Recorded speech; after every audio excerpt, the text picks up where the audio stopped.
Deyir ata üç hərfli böyük dünyadır. Özü olmasa da adı silinməz. Baxmayın müqəddəs insan anadır. Atasız bir uşaq yarana bilməz. Ata övladının qolunda qüvvət, yolunda nur kimi saçan çıraqdır. Bir ata nə qədər gücsüz olsa da övladın gözündə ən böyük dağdır.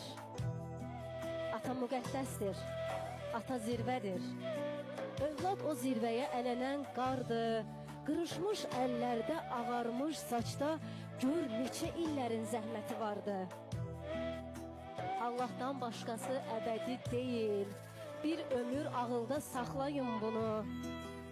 Əyilməz polad da əyilər demək, atam qocadıqca anladım bunu. Dünyanın ən ağır xəstəsi olsa, yenə də övladın alır qadasın.